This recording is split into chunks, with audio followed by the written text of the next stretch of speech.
अददुःखेचन शीलमुदारं गृहिणोऽपि परिहृतपरदारं यश इह सम्प्रत्यपीषुचितेषां विलसति फलिता फलसहकारं विनय विभावय गुणपरितोषं विनय विभावय गुणपरितोषम्।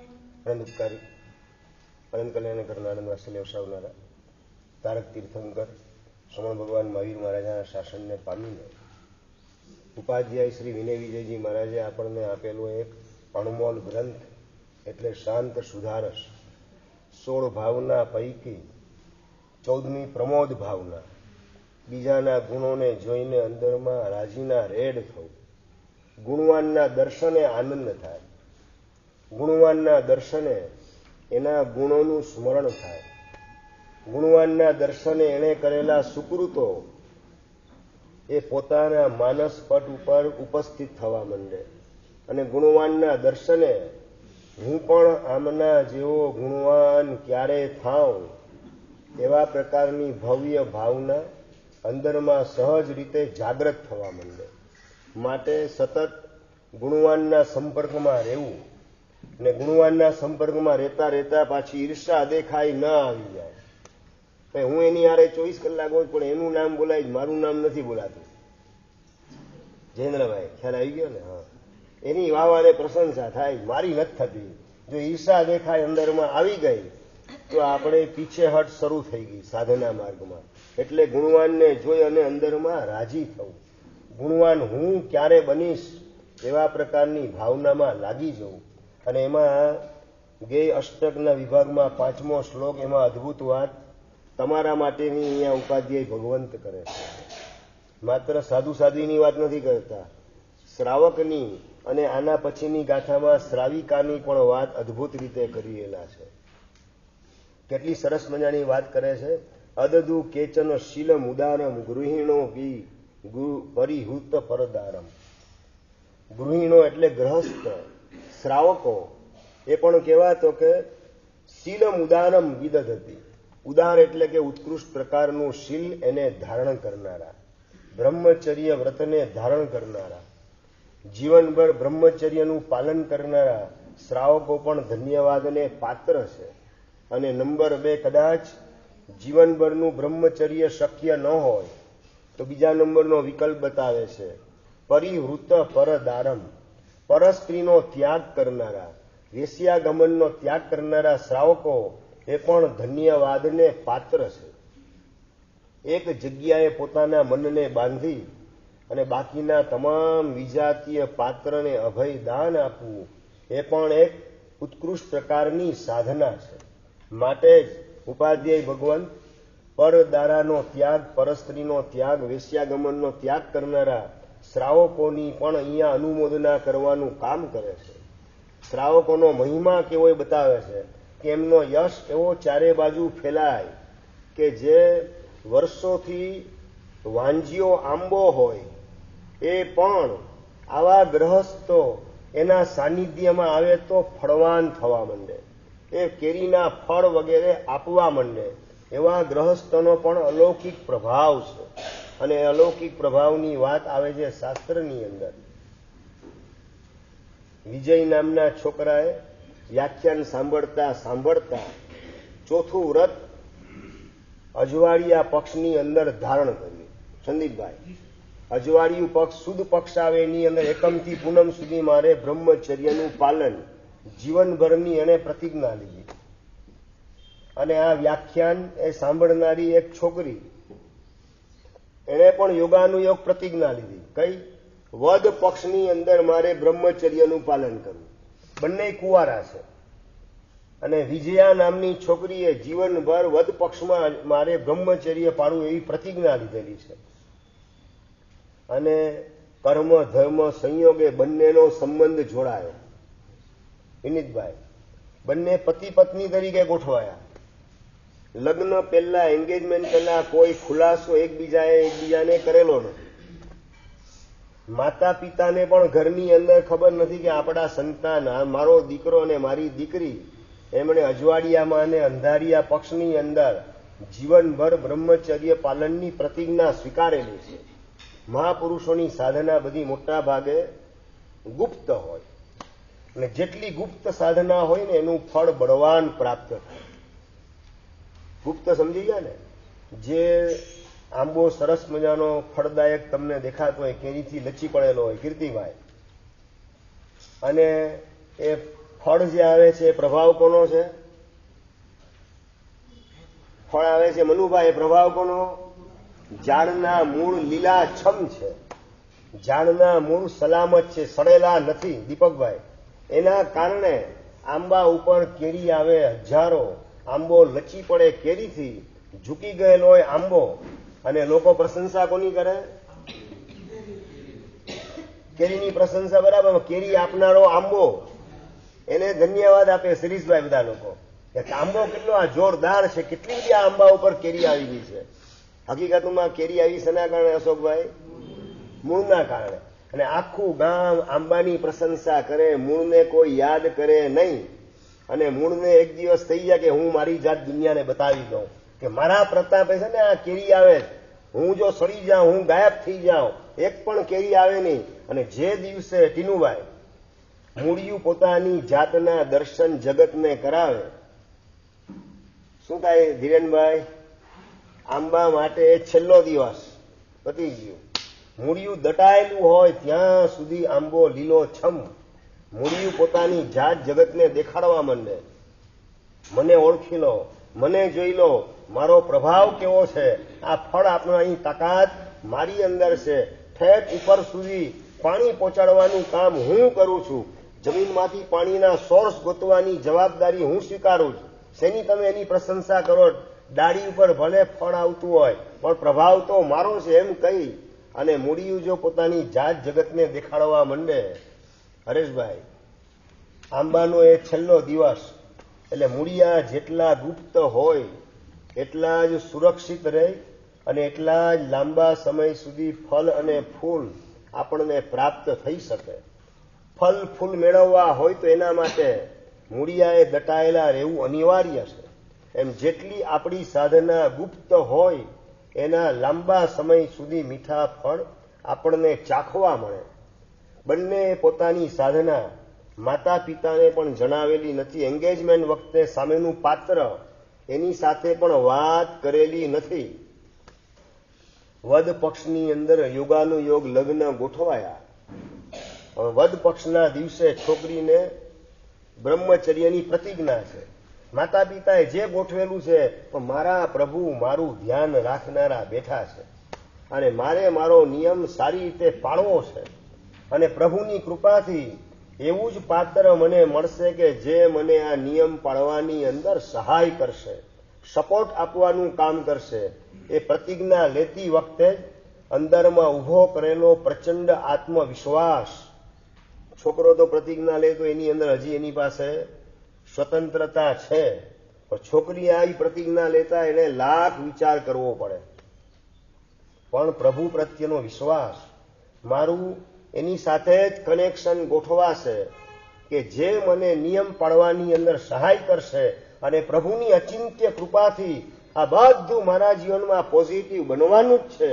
આવી પૂર્ણ શ્રદ્ધા પરમાત્મા ઉપર રાખી અને છોકરીએ લીધેલી પ્રતિજ્ઞા વદ પક્ષની અંદર લગ્નનું આયોજન, લગ્નની પ્રથમ રાતે શયનખંડની અંદર પત્ની ગોઠવાયેલી છે ને એ વખતે યુવાન હાજર થાય અને એ વખતે પત્ની જે વાત કરે છે કે આપની સાથે સંબંધ જોડાયો એ મારું સૌભાગ્ય, પણ મારી એક નાનકડી પ્રતિજ્ઞા છે, એ પાળવામાં તમે મને સહાય કરો એવી અપેક્ષા રાખું છું.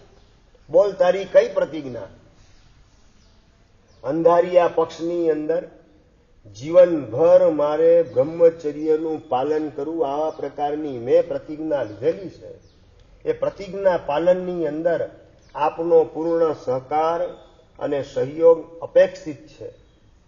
જેવી વાત સાંભળી યુવાને, સાંભળતાની સાથે જ સંદીપભાઈ, શું રિઝલ્ટ મનમાં શું આવે? રસિકભાઈ, પોતાની પ્રતિજ્ઞા અજવાળિયા પક્ષની, છોકરીની પ્રતિજ્ઞા અંધારિયા પક્ષની. મતલબ જીવનભર બ્રહ્મચર્ય પાળવાની વાત આવીને ઊભી રહે. યુવાને વાત કરી કે મારો પુણ્યોદય છે કે આવા ઉત્તમ પાત્રની સાથે પ્રભુની કૃપાથી સંબંધ ગોઠવાયો.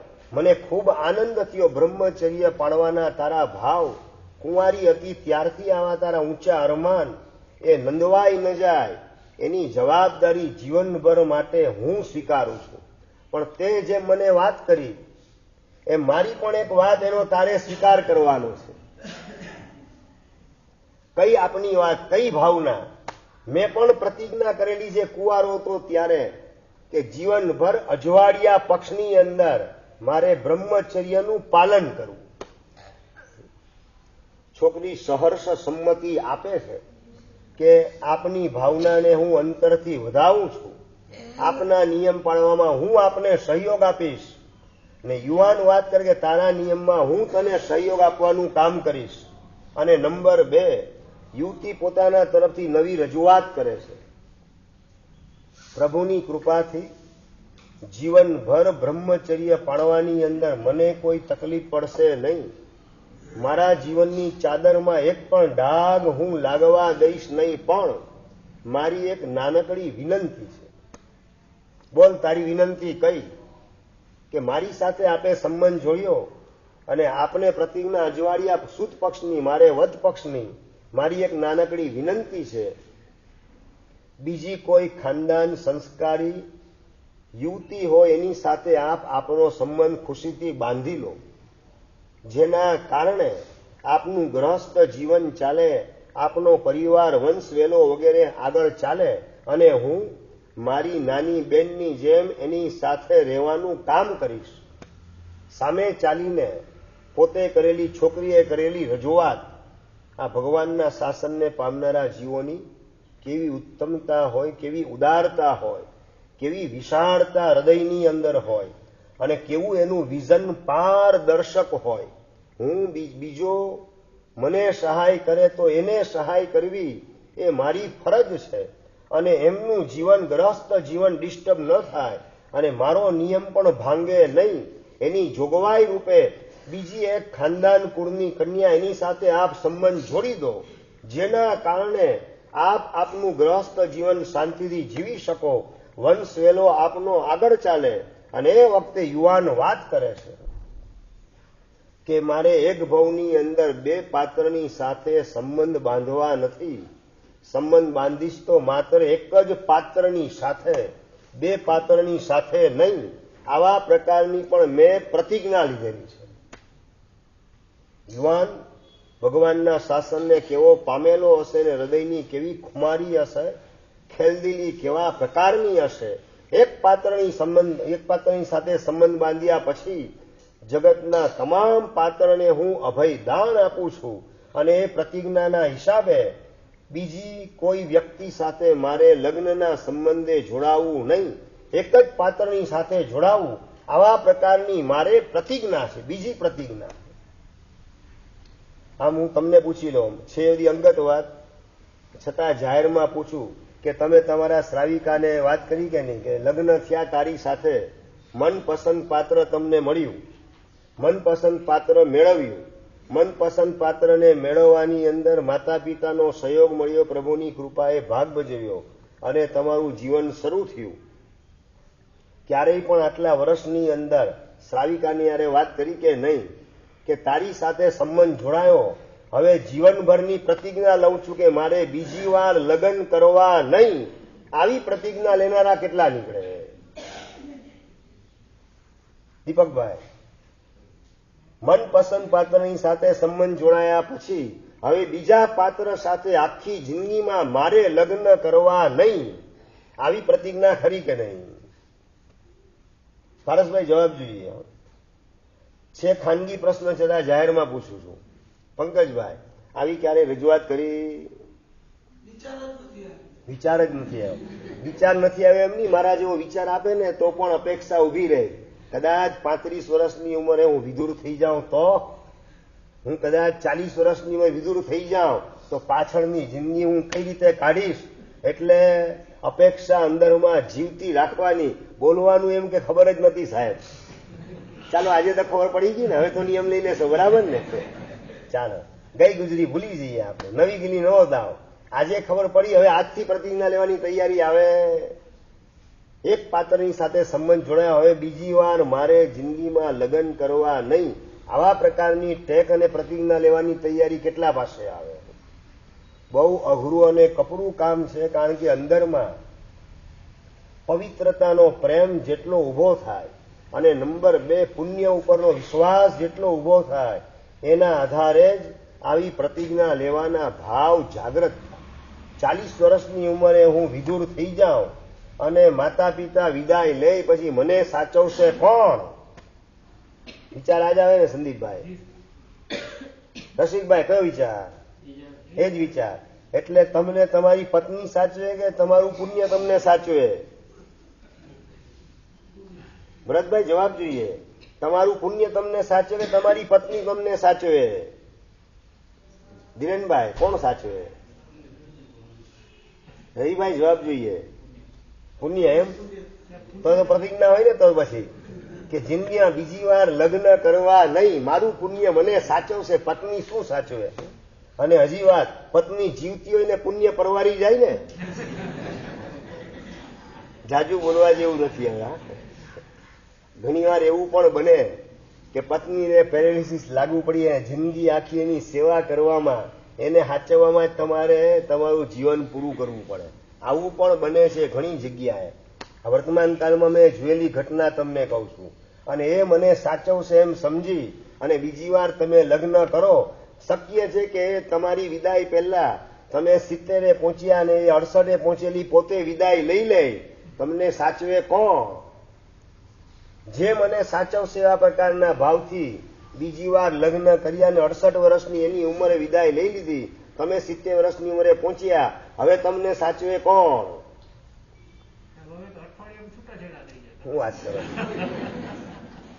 આ જ્યારથી લવ મેરેજ ને ઇન્ટરકાસ્ટ મેરેજ વગેરે શરૂ થયા, ત્યારથી આ પ્રોબ્લેમ વધતા જાય છે.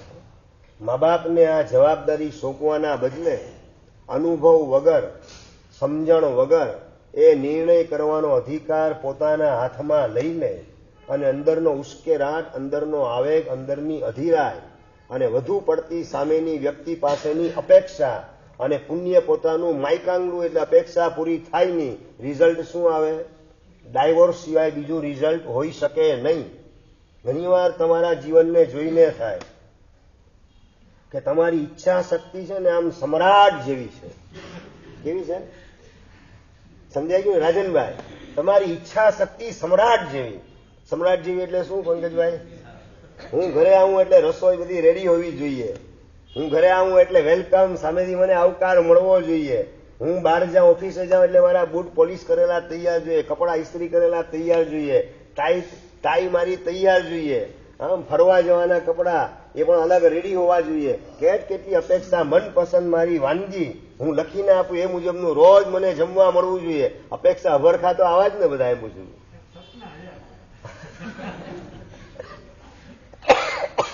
એક દિવસ લખીને તો આપો. તમારું પુણ્ય કેટલું છે તમને ખબર પડી જશે.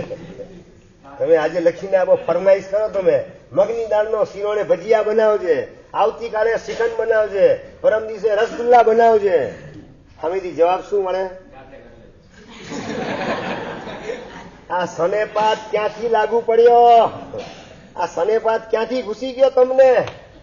તમારું પુણ્ય સમજી ગયા ને કેવું છે? સમજી ગયા ને? જાજુ બોલાવોમાં મને ન બોલું ને જાજુ, એમાં તમારી આબરૂ હચવાય એવું છે. આ બાબતમાં તો એ ઘરે ઘરે હળકતા પ્રોબ્લેમો ઉભા થયેલા છે. અને એવી સ્થિતિની અંદર શું તમને વાત કરું? જસવાના પેલા યુવાન ને યુવતી, વિજય ને વિજયા બંને, એમાં દીકરી અને પત્ની જે વાત કરે કે તમે બીજી ખાનદાન સુશીલ કન્યાની સાથે સંબંધ બાંધી લો, મારે બીજા પાત્ર સાથે લગ્નના સંબંધે જોડાવવું નહીં. આવી જીવનભરની બીજી પ્રતિજ્ઞા પણ મેં સ્વીકારેલી છે અને વફાદારીથી એ પ્રતિજ્ઞાનું મારે પાલન કરવું છે.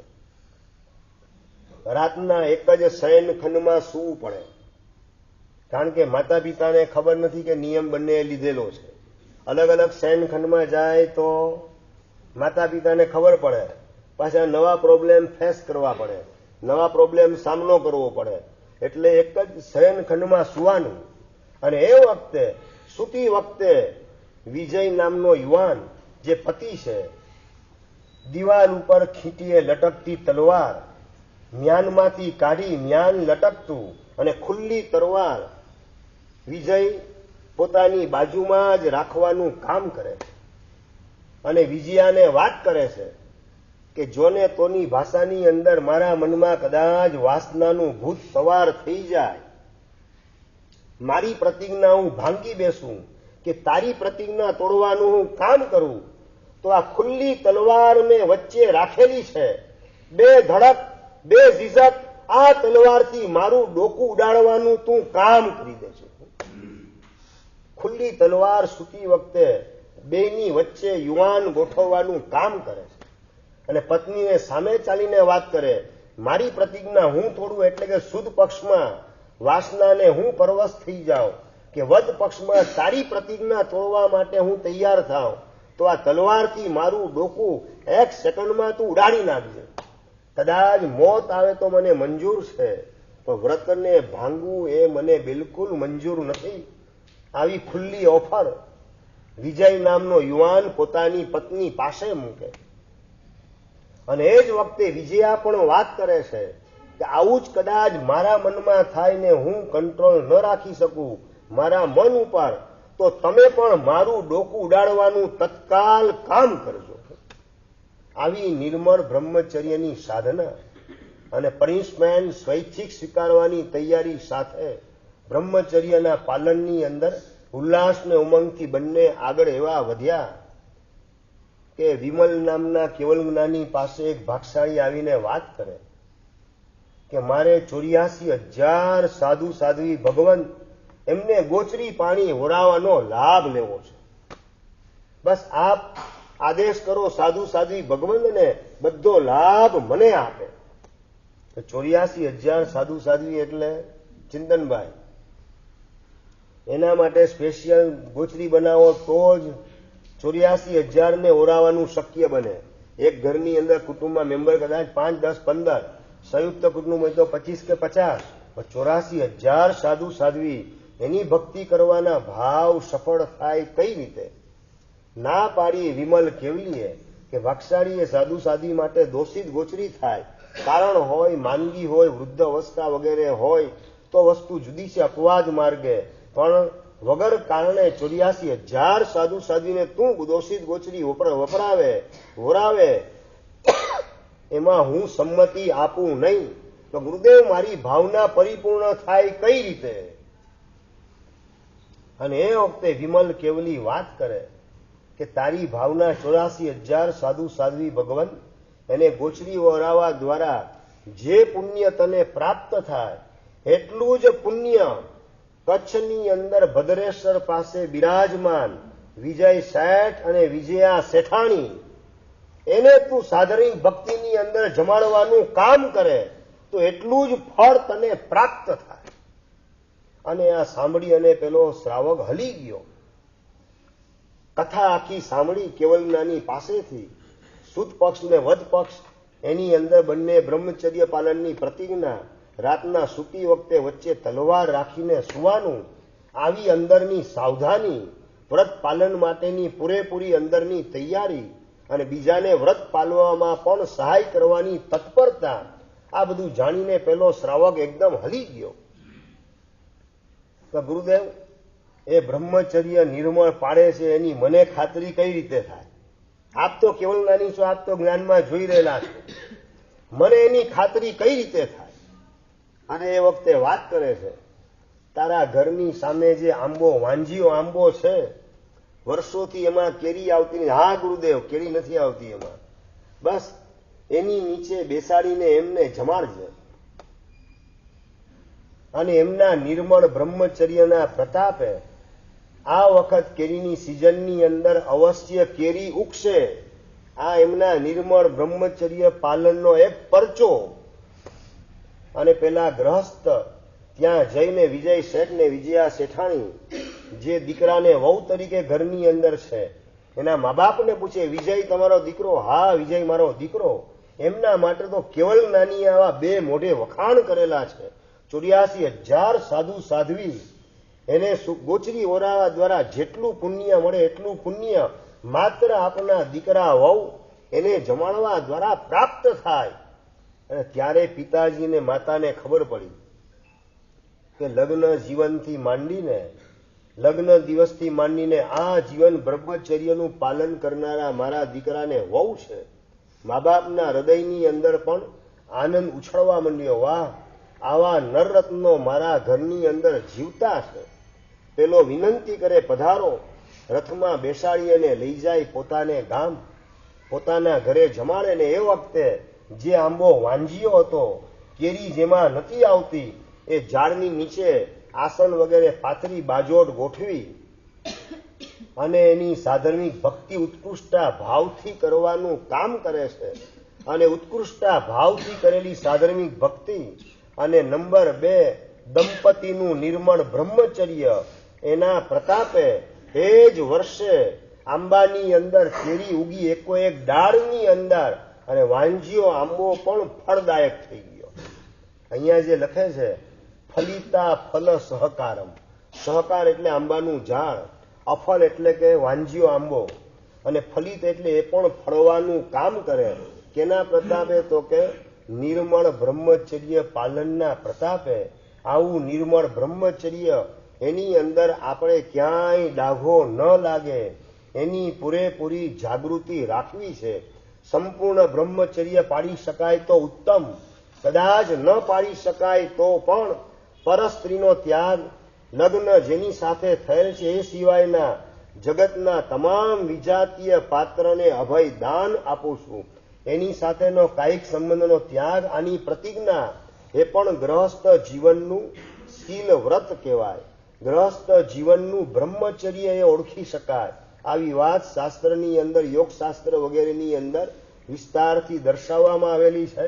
આ બધી બાબતને લક્ષ્યમાં રાખી અને ક્યાંય આપણી નજરથી વ્યભિચાર આપણે કરી ન બેસીએ, મનથી વ્યભિચાર ન થાય, અને કદાચ મન કે નજરમાં આપણે ચૂકી ગયા તો પણ કાયાથી તો બિલકુલ વ્યભિચારનું પાપ આપણા જીવનમાં ન ઘૂસે એની ટેક અને પ્રતિજ્ઞા લેવાની છે.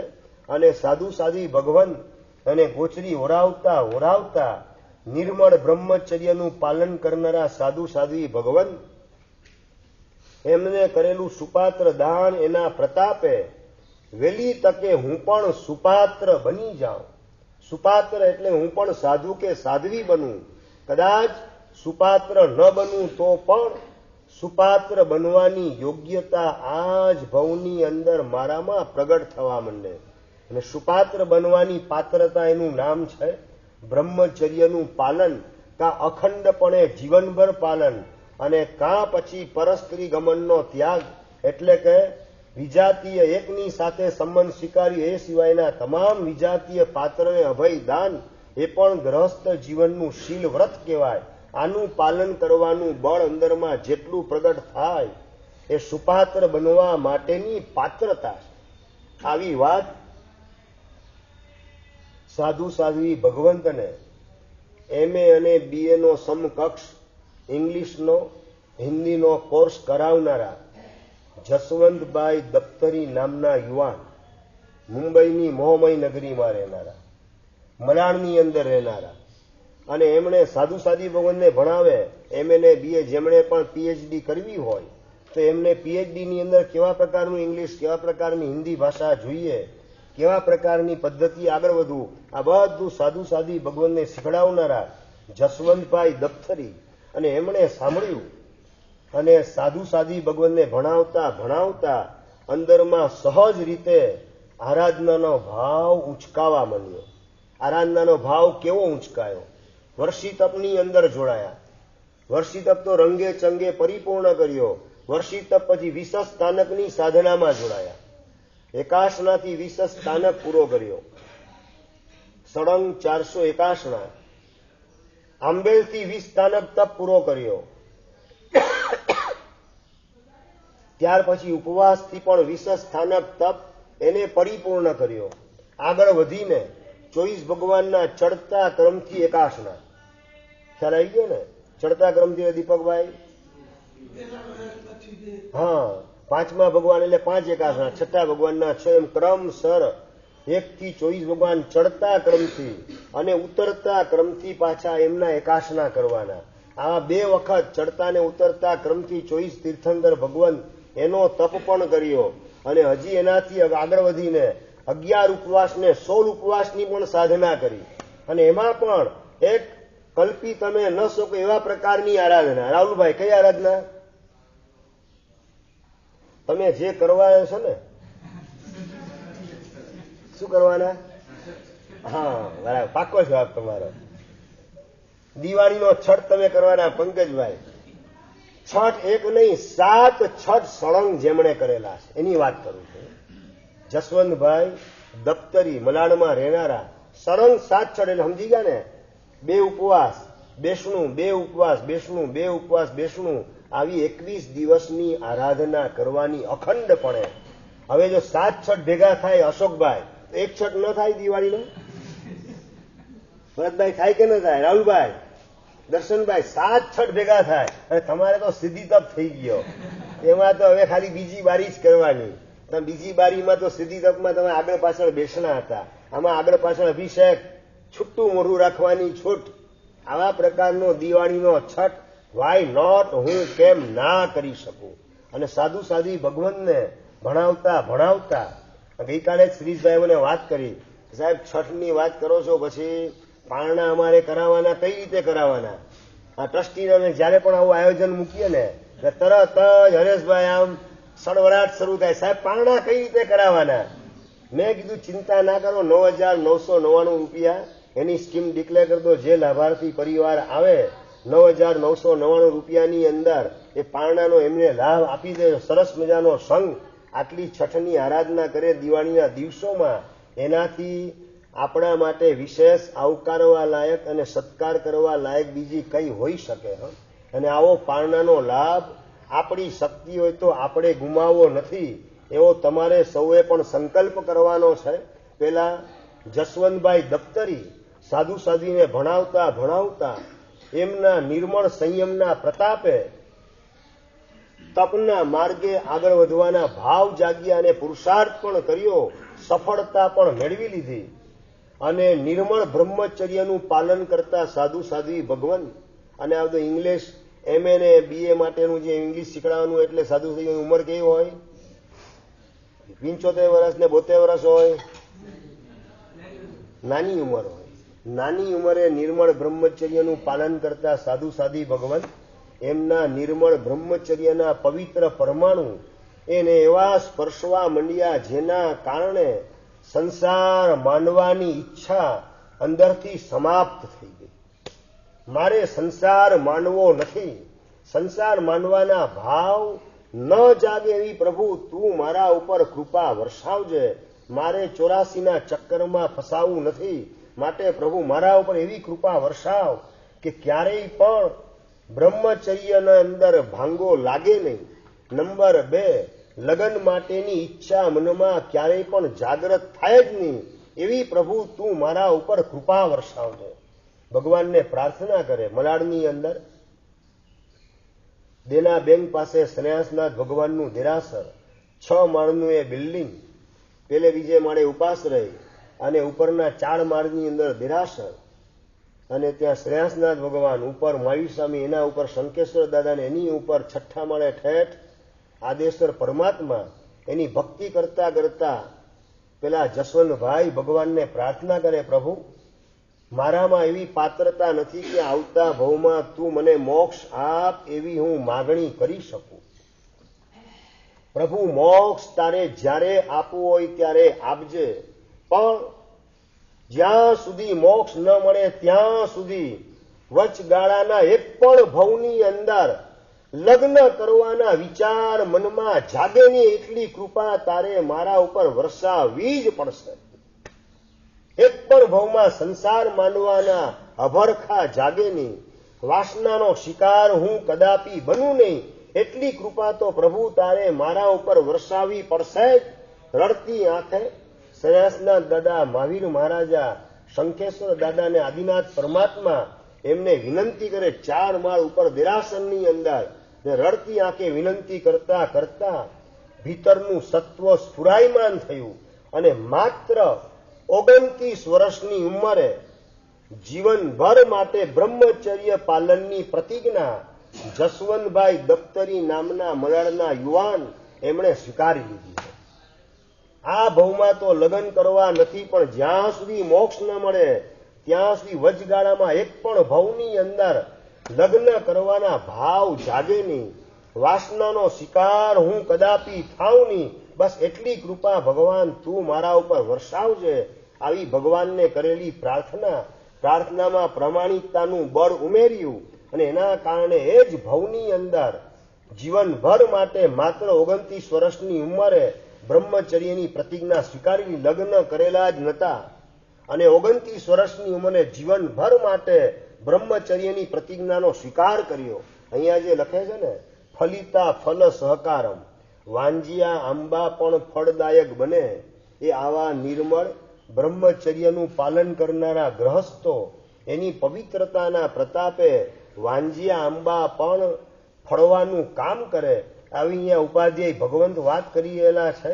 તો એ વ્રત જગમાં દીવો મેરે લાલ, 12 વ્રતની પૂજાની ઢાળમાં પણ અદ્ભુત વાત કરવામાં આવેલી છે કે બધા વ્રતની અંદર દીવા જેવું કોઈ વ્રત હોય તો આ બ્રહ્મચર્ય વ્રત છે.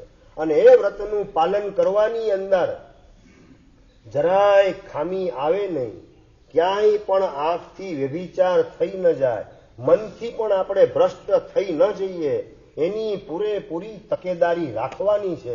અને એના માટે જેટલા આપણે જૈન કુળના આચાર પાડતા રહીએ તેમ તેમ સહજ રીતે નિર્મળ બ્રહ્મચર્ય પાલનના ભાવ આપણને જાગૃત થતા જાય. કમસે કમ લગ્ન પછી લગ્નેતર સંબંધના લફરાની અંદર ફસાવાનું કલંક એ તો આપણા જીવનમાં લાગવું ન જ જોઈએ. આટલી દ્રઢ ટેક અને પ્રતિજ્ઞા દરેકે દરેક શ્રાવક શ્રાવિકા પાસે હોવી અનિવાર્ય છે. આજે આ ખાણીપીણી બધી બગડી ગઈ અને એના કારણે મનના ભાવ એ પણ બગડતા વાર લાગે નહીં. હાથમાં આવી ગયેલા એવા નટકટ રમકડા છે મોબાઈલ વગેરેના કે આખી દુનિયાની ગંદકી ગમે ત્યારે તમારે જોવી હોય તો જોઈ શકો ને. એના માધ્યમથી આંખથી વ્યભિચાર, મનથી વ્યભિચાર અને કાયાની અંદર એ પાપને ઘૂસતા વાર લાગે નહીં. એવી નાજુક સ્થિતિ આપણા જીવનમાં ન સર્જાય, એવી કટોકટીનું નિર્માણ ન થાય, એવા ક્રિટિકલ સર્કમસ્ટન્સીસની અંદર આપણે ફસાવવું ન પડે. એના માટે આપણે આપણા આહારને નિયમિત રાખવાનો છે.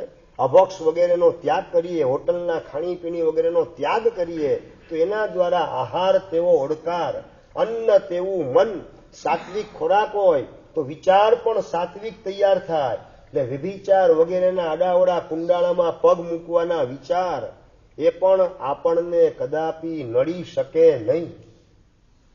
શું તમને વાત કરું, અમદાવાદનો જૈન મર્ચન્ટ સંઘનો યુવાન જેનું નામ રાજુ, અંદર ભાવના દીક્ષાની તીવ્ર, પણ એકનો એક દીકરો, એટલે મા બાપ રજા આપવા રાજી નથી અને તમારી રજા વિના હું દીક્ષા લઈશ નહીં, પણ આપે મને રજા આપવી જ પડશે. ઘણી બધી રકઝક ચાલી, વર્ષ, 2 વર્ષ, 3 વર્ષ, 5 વર્ષ નીકળી ગયા. મા બાપ કહે કે હવે મરી જશું પણ તને દીક્ષાની રજા નહીં આપી. દીક્ષા લેવા જેવી જરૂર છે, પણ તું નીકળે પછી અમારી સ્થિતિ શું, અમારું ભવિષ્ય શું? દીકરો સમજાવે જ, કદાચ આવતીકાલે એક્સિડન્ટ મારું થઈ જાય, હું ઉપડી જાઉં તો તમને કોણ સાચવશે? એ બધી વાત તું રેવા દે. મારે બસ અમે જીવતા છીએ ત્યાં સુધી અમારી તું સેવા કરજે.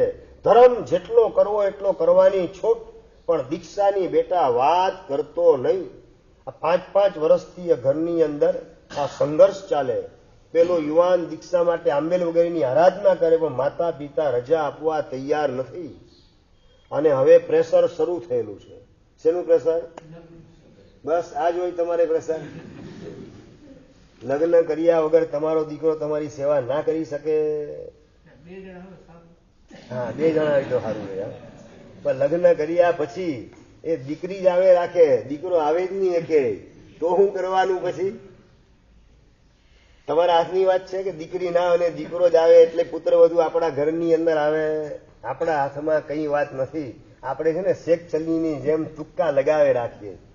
બાકી ન ધાર્યું ધણીએ કે ન જાણ્યું જાનકી નાથે સવારે શું થવાનું. અને તમારી દુનિયામાં તો ધાર્યું ધણીનું થાય એ કહેવતે બદલી નાખવી પડે એવી છે હવે તો. જેન્દ્રભાઈ, ધાર્યું ધણિયાણીનું થાય એવી કહેવત લાગુ પડવા માંડી હવે. હા, ઘરે ઘરે લગભગ આવી હાલત થવા માંડેલી છે. પેલો યુવાન વાત કરે કે લગ્ન તો હું નહીં જ કરું. ના બેટા, લગ્ન કરવા પડશે. તારી મમ્મીની તબિયત જોવે, નરમ છે, રસોઈ કરીને તને જમાડે, મને જમાડે, કેટલી કઈ રીતે પહોંચે બેટા તું સમજ. પણ લગ્ન કરું ને પાત્ર ગમે તેવું હેલફેલ આવી જાય, આડું ઓળું આવી જાય, મારી જિંદગી બરબાદ થઈ જાય. મારે મારી જિંદગીને ચૂથી નાખવી નથી. આપની હું સેવા કરીશ, હું જાતે રસોઈ કરીને આપને જમાડીશ. ના બેટા, વહુ તો લાવવી જ પડશે, લગ્ન તો કરવા જ પડશે. સગાવાલા તરફથી ફોર્સ વધવા માંડ્યો. યુવાનની ભાવના દીક્ષા માટેની, સગાવાલાનો ફોર્સ લગ્ન માટેનો. 5-5 વર્ષ સુધી પોતે ઝઝુમવાનું કામ કર્યું. ચર્ચા વગેરે સગાવાલા સાથે, મા બાપ વગેરે સાથે થાય. ઉંમર હવે આગળ વધતી જાય છે અને ફોર્સ તીવ્ર થયો ને એ વખતે બેટા તારી ઈચ્છા મુજબનું ધાર્મિક પાત્ર હોય એ તું લેતો આવ, અમને મંજૂર છે. પણ આ કાળમાં ધાર્મિક પાત્ર ગોતવું કઈ રીતે? અને સગાવાલામાંથી કોઈ કે એડવાઇસ આપી, રાજનભાઈ, કે તું છાપાની અંદર જાહેરાત આપી દે કે આવા પ્રકારની કન્ડિશન વાળી છોકરી હોય તો અમને જોઈએ છે. અને ખરેખર છાપામાં જાહેરાત આવી પણ ગઈ. મારે ઘરમાં રાત્રિ ભોજનનો સદંતર ત્યાગ છે, પહેલી કન્ડિશન. નંબર 2, હોટલ, ક્લબ, થિયેટરની અંદર હું ક્યારેય જવાનો નથી. પિક્ચર જોવાની મારે બાધા છે. અભક્ષનો કાયમ માટે ત્યાગ, કાઉન્સમાં લખેલું હતું. બ્રેડ, બટર, ટોસ્ટ, પાઉં, ચીઝ, આ બધી દ્વિદળ, આ બધા અભક્ષનો કાયમ માટે ઘરમાં ત્યાગ છે. 5મા નંબરના બટેટા, ડુંગળી, લસણ ને આદુ વગેરે તમામ કંદમૂળ, એનો પણ જીવનભર ત્યાગ છે. આગળ વધીને ઉકાળેલું પાણી હું પીઉં છું. આ પ્રકારની શરત માન્ય જેને હોય એવી સંસ્કારી જૈન કન્યા એની લગ્ન માટે જરૂરત છે. આવી છાપાની અંદર જાહેરાત આવી ગઈ. પીનુભાઈ, આવી જાહેરાત આવે કચ્છની અંદર, એ યુવાનના લગ્ન થાય કે ન થાય? હા, એમને મેં નથી થતા. બોલો હવે, એટલા પુણ્ય પરવારી ગયેલા છે, એમને મેં લગ્ન થવા આઘરા છે. હા, આ છોકરીને છે ને અંજારમાં જન્મ લેવો મંજૂર છે, અંજારમાં જીવન પસાર કરવું મંજૂર નથી. હા, જે અંજારની વાત છે એ જ માંડવીની વાત છે, ને એ જ વાત નખત્રાણાની છે, ને એ જ વાત ભુજની છે. છોકરીને ભુજમાં જન્મ લેવો જ, પણ લગ્ન કરીને ક્યાં તો કે સુરત ને મુંબઈ, જીવન ત્યાં પસાર કરવું. અહીંયા રહેવું નથી. જન્મ ભલે થઈ ગયો, કારણ કે આપણા હાથની વાત નથી, એટલે જન્મ ભલે થઈ ગયો અંજારની અંદર કે માંડવીમાં કે નખત્રાણા વગેરેમાં, પણ જીવન તો આપણે સુરતની અંદર ને મુંબઈની અંદર જ પસાર કરવું છે. આવા સપના જોનારી, એને ખબર નથી છોકરીને કે મુંબઈની અંદર સાવ નાનકડી ખોલકીમાં અંધારી અને ગંદવાળ વાળી ખોલકીમાં રહેવાનું ને મંદવાળ ભોગવવાનો. આના કરતા અહીંયા એના કરતા અડધી રકમમાં મોટો ફ્લેટ મળી જાય અને શાંતિથી જીવન પોતાનું પસાર થાય. હાડમારીની અંદર પોતાના પતિએ જીવન પસાર કરવાનું અને 60 વર્ષની ઉંમરે ઉપડી જાય અને પોતાને વિધવા થવું પડે, એના કરતા અહીંયા અંજારની અંદર શાંતિની જિંદગી શા માટે પસાર ના કરવી? આવો વિચાર કેટલી કન્યાના મનમાં ઉગે? કીર્તિભાઈ, બહુ મુશ્કેલ થવા માંડેલું છે. આજે અંદરમાં ભોગ વાસના, ભોગ તૃષ્ણા અને દેખાદેખી એ બધાના કારણે બસ આપણે અહીંયા નથી રહેવું, બહાર જવું છે. અંજારની દીકરી હોય એને જવું છે ક્યાં? તો કે સુરત. સુરતની દીકરી હોય જૈનની, એને ક્યાં જવું છે? બોમ્બે. ને બોમ્બેમાં જન્મ થયેલો હોય ને એ દીકરીને સિંગાપોર, મલેશિયા, બેંકોક, વિયેટનામ, સ્વિટ્ઝરલેન્ડ એના સપના દેખાય. જ્યાં જન્મ કુદરતે આપેલો છે ત્યાં રહેવાની તૈયારી નથી. એને છોડી અને આપણે હિજરત કરીને ચાલીએ બીજી જગ્યાએ. આ કલંક સામે ચાલીને આજે કન્યાઓ સ્વીકારી રહેલી છે અને એના કારણે આજના જીવન બધા છિન્ન ભિન્ન થઈ ગયેલા છે. શીલ સદાચાર વગેરે જોખમાતા જાય. મા બાપ મુંબઈમાં હોય અને પતિ પત્ની લગ્ન કરીને અમેરિકાની અંદર કેનેડાની અંદર પહોંચી જાય. અમેરિકામાં તો હવે જવાના સપના લગભગ બંધ થવા માંડેલા છે. ટ્રમ્પ લાત મારીને કાઢે છે એટલે ક્યાં અમેરિકા જવાના સપના જોઈએ હવે. આ કેનેડા જવાના સપના. અને ત્યાં ગયા પછી પતિ જે કમાવા માટે જાય આખો દિવસ એકલા રહેવાનું અને આખી ગંદકી ટીવીના માધ્યમથી મોબાઈલના માધ્યમથી જોવાની. મનની અંદર વાસનાનું ભૂત સવાર થાય પછી કયા ખાડાની અંદર પગ ન મૂકે એ આશ્ચર્ય છે. શીલ સદાચાર ચિત્રે હાલતની અંદર ગોઠવાઈ જાય એવી સ્થિતિની અંદર મુકાવવું પડે. એવી હોનારત આપણે સામે ચાલીને ઊભી કરવી નથી. એના કરતા નાના સેન્ટરની અંદર મને મોટા સેન્ટરની વિનંતી નથી માટે હું નાના સેન્ટરમાં ચોમાસા કરું છું. એવું છે ભાઈ ટીનુભાઈ? મને મોટા સેન્ટરની વિનંતી નથી માટે ચોમાસા નાના સેન્ટરમાં કરું છું. દર વર્ષે સુરત ઉમરા સંઘની વિનંતી આવતી હોય છે. માટુંગાના બિપિનભાઈ એ પણ વિનંતી કરતા હોય છે. અને બરોડા નિજામપુરા સંઘ એના પ્રમુખ વિનયભાઈ એની વિનંતી ઉભી હોય છે. અને છતાં અને પંકા અમદાવાદના ઘણા સંઘોની વિનંતી અવારનવાર. છતાં નાના સેન્ટર શા માટે હું પસંદ કરું છું? નાના સેન્ટરની અંદર જે શાંત વાતાવરણ છે, આરાધના માટે અનુકૂળ વાતાવરણ છે, એ મોટા સેન્ટરમાં મળે નહીં. અને નંબર 2, નાના સેન્ટરની અંદર ધર્મની જે ભૂખ જોવા મળે ને જે સિંચન કરીએ અને રિઝલ્ટ લગભગ 80 થી 85% જેવું રિઝલ્ટ જોવા મળે તેવા ક્ષેત્રની અંદર મહેનત શા માટે ના કરવી? અમને અંજારમાં વધારે સગવડ મળે કે સુરત ને મુંબઈમાં સગવડ વધારે મળે? શ્રીજભાઈ, અમને વધારે સગવડ ક્યાં મળે? અને છતાં પણ મુંબઈ ને સુરતના બદલે નાના સેન્ટરમાં હું ચોમાસા પસંદ શા માટે કરું? નાના ક્ષેત્રની અંદર સૌની ધર્મની ભાવના એ વધતી જાય, ધર્મના મર્મને પામે અને ભવાંતરની અંદર શાસનની બહાર ફેંકાય નહીં, શાસનમાં ટકે, મોક્ષ માર્ગે આગળ વધવાનું બળ મેળવે, જૈન ધર્મનું ગૌરવ અનુભવી શકે, જૈનો અજૈનમાં કન્વર્ટ થતા અટકે, જૈનો જૈન ધર્મમાં સ્થિર થાય. એ માટે નાના સેન્ટરની અંદર ચોમાસા હું કરું છું. પણ દીકરીઓને નાના સેન્ટરમાં જન્મ લીધા પછી નાના સેન્ટરમાં રહેવું મંજૂર નથી. મોટા સેન્ટરના સપના દેખાય.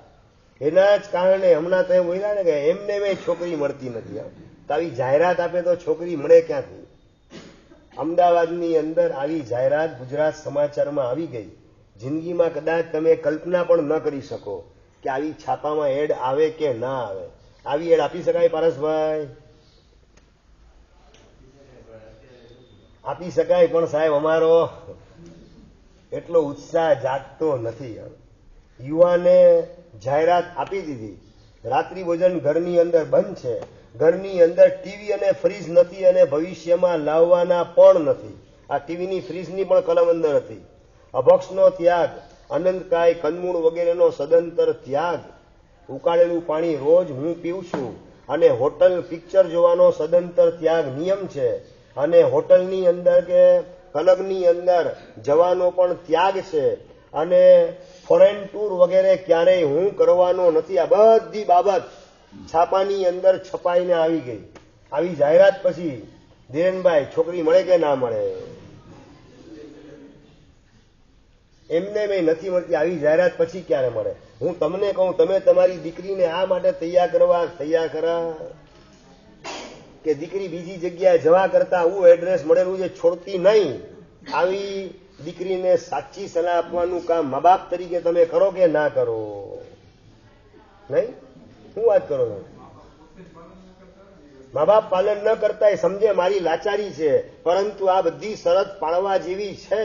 અને મારી દીકરી જો આવી જગ્યાએ ગોઠવાઈ જાય તો એનો ભાવ સુધરી જાય. આવા પ્રકારની ઉત્તમ ભાવનાથી તમે તમારી દીકરીને સલાહ ના આપી શકો?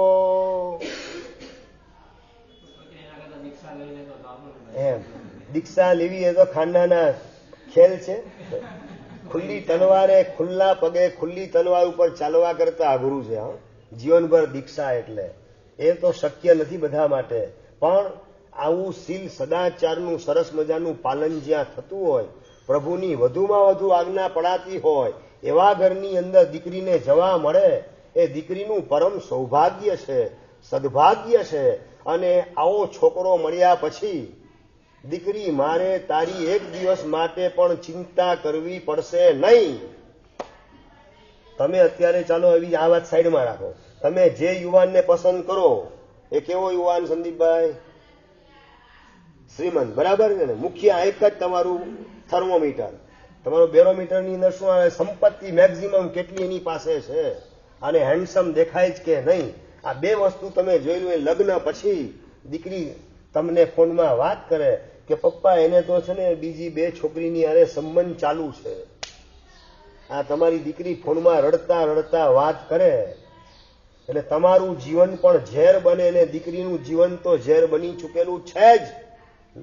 એની અંદર આપણે નિમિત્ત બનવું છે.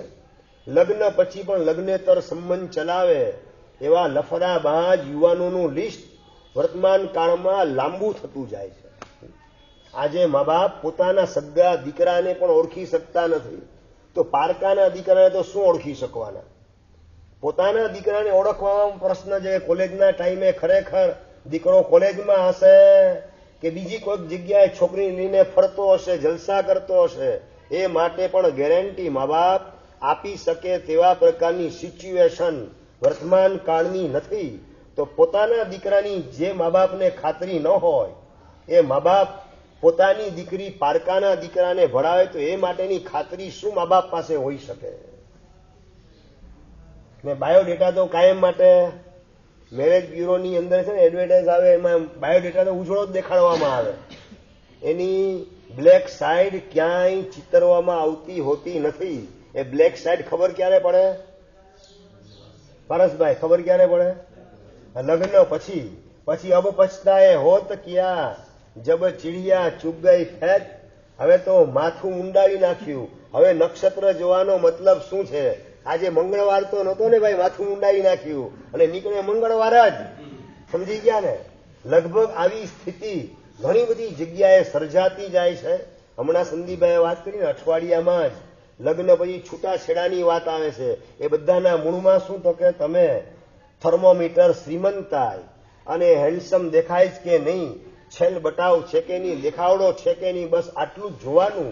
આગળ વધીને સંસ્કાર કેવા છે, ધર્મનો પક્ષ કેટલો છે, એના માથે સદગુરુ કોણ ગોઠવાયેલા છે, આની તપાસ કરો કે ના કરો?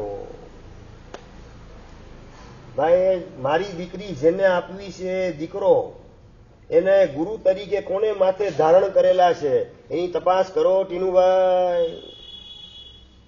નહીં તો તમારે દીકરીની સલામતી શેના આધારે? એ દીકરાના તમારો ભાવિ જમાય એના જીવનમાં ન ધર્મ હોય, ન સદાચાર હોય અને લોફર ને લફરાબાજ મિત્રોની કુસંગત એના રવાડે ગોઠવાયેલો હોય, માથે કોઈ સદગુરુને રાખેલા ન હોય અને એવા યુવાનને તમારી દીકરી માત્ર હેન્ડસમ દેખાય છે અને સંપત્તિની રેલમ છેલ છે, એના આધારે સંબંધ તમે બાંધી દીધો. હવે એ સલામત કેટલો સંબંધ? તમારી દીકરી સુખી થવાની ગેરંટી તમને કેટલી? તમે દીકરીને સુખી થવાની ગેરંટી કેટલી આપી શકો? Everywhere there is question mark. આવો કદાચ સંસ્કારી યુવાન હોય, ભલે ફોરેન ટ્રીપ ન કરવાનો હોય, ફોરેનની ટૂર પર ન જાય, હનીમૂન પ્લેસ ઉપર જવા ભલે તૈયાર ન હોય, પરંતુ આનો હાથ પકડ્યા પછી એ તને દગો ક્યારેય પણ આપશે નહીં. જે ધર્મને વફાદાર છે એ તને બેવફા બને એવી કોઈ કાળે શક્યતા નથી. દીકરી તને હું સોંપી દઉં એ યુવાનને, પછી જિંદગી આખી મારે ક્યારેય ચિંતા કરવી પડે નહીં અને તું 100% સુખી થઈ જા. અમે તને સંસ્કારી નથી બનાવી શક્યા, તારું સાસરું તને સંસ્કારી બનાવવાનું કામ કરશે. અમારી જવાબદારી તારા સાસુને સસરા અદા કરવાનું કામ કરશે. આવી વાત તમારી દીકરીને કહેવા તૈયાર કેટલા? કીર્તિભાઈ જવાબ જોઈએ. અત્યાર સુધી ભલે નથી કર્યું, હવે આવી માનસિકતા ખરી. જો દીકરીને ખરેખર સુખી કરવી હોય તો આ બધી કોને એ ગુરુ તરીકે માને છે, એ કોની કોની દોસ્તીની અંદર ગોઠવાયેલો છે. એ ડ્રિંક્સ કે સ્મોકિંગ વગેરેની લત ઉપર તો ચડેલો નથી ને. આ બધી તપાસ કર્યા વગર આમને આમ દીકરીને પરણાવી નથી.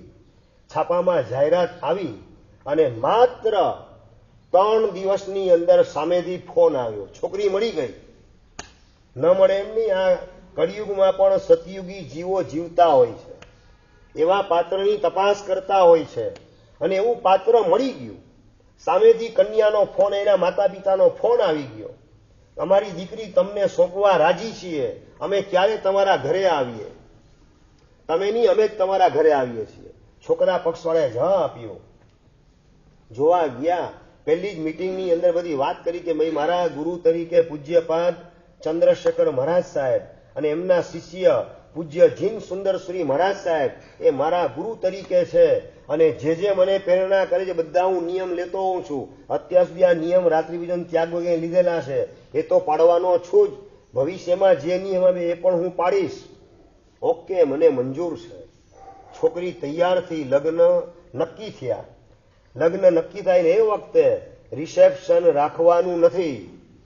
લગ્ન દિવસે જૈન વિધિ મુજબ અમદાવાદના ખ્યાતનામ પંડિત પરેશભાઈ એમણે જૈન વિધિ મુજબ દિવસે લગ્ન કરાવ્યા. આ વર્તમાન કાળની 21મી સદીની સત્ય ઘટના તમને સંભળાવી રહેલો છું. એ ઘટનાનું પુનરાવર્તન અંજારમાં થાય એવી મારી ભાવના છે, માટે તમને સંભળાવું છું. દિવસે લગ્ન, જૈન વિધિ મુજબ લગ્ન, અને લગ્નના દિવસે પતિ અને પત્ની રાજુભાઈ અને એના શ્રાવિકા બંને આંબેલના પચખાણ કરેલા હતા.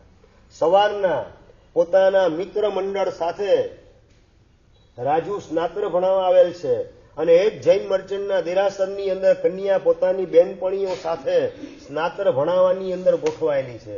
લગ્નના દિવસે સ્નાતર પૂજા, પતિ અને પત્ની બંને પૂજા ભણાવવાનું કામ કરે. એ દિવસે બંનેને આંબેલના પચકાણ, રિસેપ્શન બંધ છે, અને આગળ વધીને એના ફ્રેન્ડ સર્કલના જેટલા યુવાનને છોકરીના પક્ષની જેટલી બેનપણી એ બધાએ પણ આંબેલના પચખાણ કર્યા. અને રાતના લગ્નની પ્રથમ રાતે રાજુભાઈ અને એમની શ્રાવિકા બંને પૌષધનો સ્વીકાર કર્યો. પૌષધ પારી અને બીજે જ દિવસે અમદાવાદથી બધા જાનૈયાને લઈ અને પાલીતાણાની યાત્રાએ રાજુભાઈ નીકળી ગયા. સમજાય મારે સી વાત કરવી છે. પાલીતાણાની જાત્રા કરી અને દાદાની ભક્તિની અંદર ખોવાઈ ગયા. 2-2.5-3 કલાક પક્ષાલનો લાભ લીધો, અને ત્યાં ભગવાનની સમક્ષ પ્રતિજ્ઞા ઉતરે છે, પ્રભુ જીવનભરની પ્રતિજ્ઞા અમે બંને લેવા તૈયાર છીએ. જાત્રા કરતા કરતા વાતચીત કરી લીધી હતી, અને એ મુજબ જીવનભર માટે દર મહિને 20 દિવસ બ્રહ્મચર્યનું અમે પાલન કરશું. આવી પ્રતિજ્ઞા જીવનભર માટે મહાત્માની સાક્ષીએ ઋષભદેવ પરમાત્માની સમક્ષ સ્વીકારવાનું કામ 9 દંપતી કરે છે. જીવનભર દર મહિને 20 દિવસ બ્રહ્મચર્ય પાલનની પ્રતિજ્ઞા ઉલ્લાસને ઉમંગથી આવી પ્રતિજ્ઞા લઈને નીચે ઉતરે છે. વાત મારે તમને કરવી છે કે આવું સંસ્કારી પાત્ર જો ઘરમાં આવે ને તો ઘરના દેદાર બદલાઈ જાય. અને જો આવા સંસ્કારી પાત્રના બદલે માત્ર રૂપ અને રૂપિયો એ જ કેન્દ્ર સ્થાને ગોઠવાય તો કયો પ્રોબ્લેમ ન થાય એ આશ્ચર્ય છે. દીકરાએ ફોરેન જવા માટેની રજૂઆત કરી. ડોક્ટર થવું છે, ન્યુરોલોજીસ્ટ થવું છે, ઇન્ડિયામાં નહીં ફોરેન જઈને મારે તૈયાર થવું છે.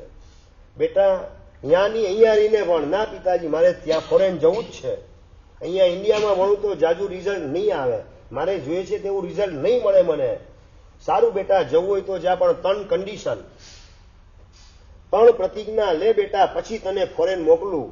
નો સ્મોકિંગ, નો ડ્રિંકિંગ, અને પરસ્ત્રી ગમનનો ત્યાગ, વેશ્યા ગમન વગેરેનો ત્યાગ.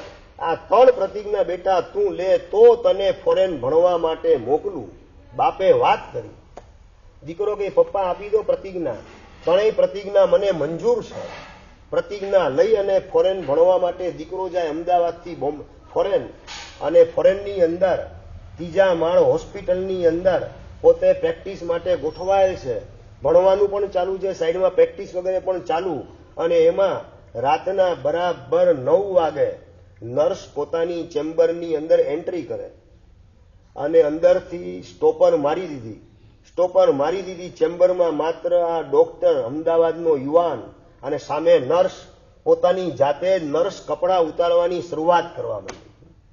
હેન્ડસમ યુવાન છે, ડોક્ટર છે, ન્યુરોલોજીસ્ટનો અભ્યાસ કરનારો, અને છેલ્લું વર્ષ ચાલી રહેલું છે, અને એ વખતે એને જોઈને વાસનાથી પીડિત થયેલી પેલી નર્સ પોતાની જાતે કપડાં કાઢવા માંડી. હવે શું કરવાનું ભરતભાઈ? પ્રતિજ્ઞા છે, અને સામે ચાલીને આવું પાત્ર પોતાની જાતે જ કપડાં ઉતારવાની શરૂઆત કરે, અને ત્યાં એ યુવાન ઊભો થઈ પોતાની ચેમ્બર, એની પાછળ જે ગેલેરી હતી ત્યાં જાય અને નવકાર મંત્રનું સ્મરણ કરી, ત્રીજે માળે છે, યાદ રાખો હોસ્પિટલ, ત્રીજે માળેથી સીધો નવકાર મંત્ર ગણી, મારે પ્રતિજ્ઞા તોડવી નથી, મરવું પડે તો મરવાનું મંજૂર, પ્રતિજ્ઞા મારે તોડવી નથી, આ પ્રકારનો સંકલ્પ જેનો હતો એવો ખાનદાન યુવાન ત્યાં ને ત્યાં નવકાર ગણીને ઉપરથી સીધો ભૂસકો ત્રીજે માળેથી નીચે મારે છે. હવે શું થાય છે? આજે ઘડિયાળ ના પાડે છે.